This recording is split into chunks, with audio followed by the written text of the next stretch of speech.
नमस्कार, मैं जितेंद्र चतुर्वेदी। आखिर क्या वजह है कि सीजीआई चंद्रचूड़ इकोसिस्टम की आंखों में खटकने लगे हैं? ये सवाल बड़ा है और चौंकाने वाला भी है, लेकिन जिस तरह के संकेत निकले हैं वो दरअसल इसी तरह के सवाल पैदा कर रहे हैं।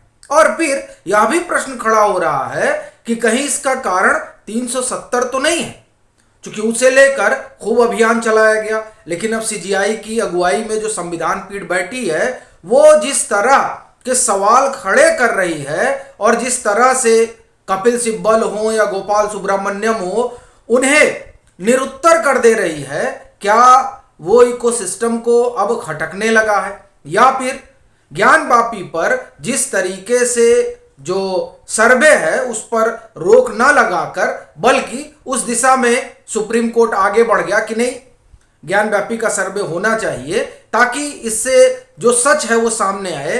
क्या ये बात इकोसिस्टम को अब सुहा नहीं रही है? और फिर आप देखिए कि मथुरा वाला मसला भी जो है सुप्रीम कोर्ट पहुंच गया है और उसकी भी सुनवाई सुप्रीम कोर्ट करने जा रहा है। तो क्या यह भी कोई कारण है जिसकी वजह से इकोसिस्टम की आंखों के जो तारे रहे अब वो आप एक तरह से कहें कि आंखों में कंकड़ की तरह चुभ रहे हैं? देखिए, ये जो सवाल है ना, ये सवाल दरअसल जो कुछ स्वतंत्रता दिवस के रोज हुआ उसके वजह से उठ रहा है। क्या हुआ भाई, प्रधानमंत्री लाल किले की प्राचीर से देश के नाम संबोधन करते हैं और झंडा फहराते हैं जो अपना राष्ट्रीय ध्वज है। फिर उसमें ढेर सारे लोग बुलाए जाते हैं, सीजीआई भी उसमें जो है मौजूद रहे। हाँ, अब इसलिए सीजीआई से इकोसिस्टम हो सकता है नाराज हो कि चूंकि सोनिया गांधी नहीं थी कार्यक्रम में, राहुल गांधी नहीं थे कार्यक्रम में, मल्लिकार्जुन खड़गे नहीं थे कार्यक्रम में, यानी वो इकोसिस्टम इसलिए नाराज हो गया क्योंकि जिसकी वो आप ये कहें कि हाजिरी बजाते हैं वो लोग नहीं थे, तो इसलिए उनको कष्ट हुआ कि भाई देखिए सीजीआई कैसे आ गए, सीजीआई को नहीं आना चाहिए था। देखिए, ये सब जो बातें कही जा रही है ना, उसकी दो तीन वजह है। सीजीआई मिलते हैं गृह मंत्री से और उसे इस तरीके से पेश किया जाता है कि उससे एक अलग धारणा गढ़ने की कवायद होती है, जबकि वो मिलना बस ये है कि भाई अब गृह मंत्री हैं, सीजीआई हैं, सीजीआई गृह मंत्री मिलते हैं और गृह मंत्री की पत्नी को सीजीआई प्रणाम करते हैं। ये शिष्टाचार है, लेकिन इस शिष्टाचार को भी वो इकोसिस्टम एक अलग तरीके से पेश कर रहा है जो ये बताता है कि इस समय उनके अंदर किस तरह की खुन्नस है। और बड़ी चीज तो तब हो गई जब प्रधानमंत्री ने अपने भाषण में लाल किले की प्राचीर से सुप्रीम कोर्ट की तारीफ कर दी। अब ये बात तो आप एक तरह से समझिए कि उनके लिए बदहजमी वाला मसला हो गया, क्योंकि सीजीआई चंद्रचूड़ एक बड़ा काम कर रहे हैं, वो ये कि जितने जो जजमेंट हैं उस जजमेंट को इंग्लिश में होते हैं उसे वो हिंदी में और अन्य भारतीय जो भाषाएं हैं उसमें ट्रांसलेट करा रहे हैं ताकि जो जन सामान्य है उस तक वो जो निर्णय है, फैसला है सुप्रीम कोर्ट का, उन तक उनकी भाषा में पहुंच सके। ये बड़ा काम है जो सीजीआई चंद्रचूड़ करा रहे हैं और इसी को रेखांकित किया प्रधानमंत्री ने अपने भाषण में कि सुप्रीम कोर्ट ये बड़ा काम कर रहा है। और फिर उसमें जो एक गेस्चर होता है उस तरह से सीजीआई ने हाथ जोड़कर अभिवादन किया। लेकिन अब ये सारी बातें जो है ये इकोसिस्टम को वैसे ही खटक रही हैं जैसे रंजन गोगोई साहब, पूर्व मुख्य न्यायाधीश भारत, वो जब आपको ध्यान होगा कि वो और दो और सीनियर जस्टिस सुप्रीम कोर्ट के, ये लोग तब के सीजीआई दीपक मिश्रा के खिलाफ उतर गए थे मैदान में और एक माहौल बनाने की कोशिश हुई थी। और फिर जब रंजन गोगोई साहब चीफ जस्टिस ऑफ इंडिया बनते हैं तब इस पूरे इकोसिस्टम को ये लगता है कि अब सारी चीजें इन्हीं के हिसाब से होंगी।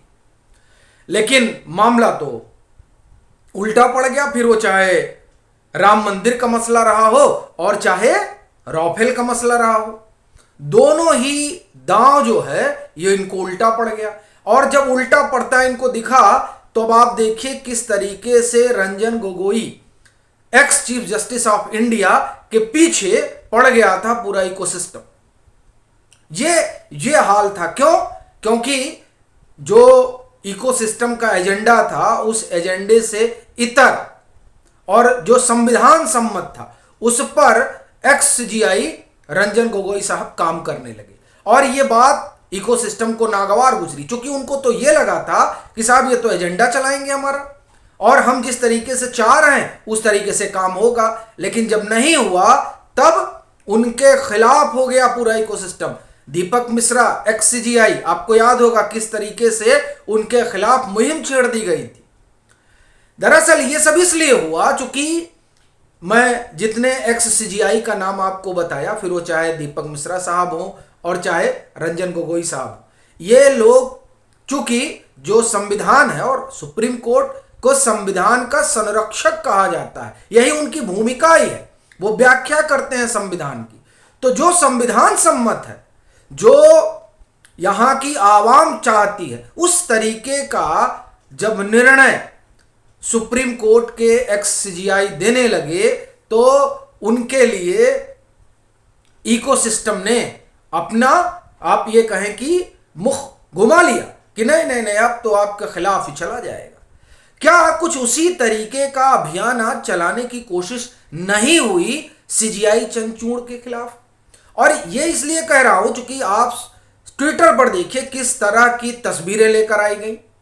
मतलब जो एक समान शिष्टाचार है, उस शिष्टाचार को एक अलग रंग रूप देने की कोशिश हुई, जो ये बताती है कि दरअसल इन्हें अब लग रहा है कि नहीं, अब सीजीआई जो है वो ठीक बात नहीं हो पा रही है। ये दरअसल उन्हीं लोगों को लग रहा है जो लोग ये मानकर चल रहे थे कि हम अपना अभियान चलाएंगे, लेकिन वो भूल जाते हैं कि दरअसल ये माननीय उच्चतम न्यायालय जो संविधान सम्मत है उसी के लिहाज से काम होगा, वो उस लिहाज से नहीं होगा जैसे अभियानी चाहते हैं। अभी देखिए 370 पर लेकर किस तरह से जो है सन्नाटा पसरा हुआ है। सूझ ही नहीं रहा है इन लोगों को कि आखिर में ये हो क्या गया है, क्योंकि वहां जो दलीलें रखी जा रही हैं उस पर चीफ जस्टिस ऑफ इंडिया की जो अगुवाई में जो संविधान पीठ बैठी है वो सवाल पूछती है कि आप कैसे कह रहे हैं 370 को नहीं हटाया जा सकता, आप कैसे कह रहे हैं कि जम्मू कश्मीर के पास ये है वो है, आप ये कैसे कह रहे हैं कि इनका संविधान उनका संविधान। वहां दो टूक सुप्रीम कोर्ट की संविधान पीठ ने कहा कि एक ही संविधान है, वो है भारत का, और जम्मू कश्मीर ने अपना जब उनका विलय हुआ तो सारी जो सॉवरेंटी है उसे सरेंडर कर दिया और 370 में संशोधन कर सकता है भारत का या भारत की संसद। संविधान उसे यह अधिकार देता है, क्यों नहीं कर सकता भाई? जब इस तरह के तल्ख सवाल संविधान पीठ ने पूछे उनसे जो पक्ष रख रहे थे, तो उन पक्षकारों के होश उड़ गए और उन लोगों के भी जो लोग एक अलग तरह की चीज पाले हुए रखे थे। बड़ी चीज आप देखिए, शाह फैसल का ट्वीट बड़ा उम्दा ट्वीट है।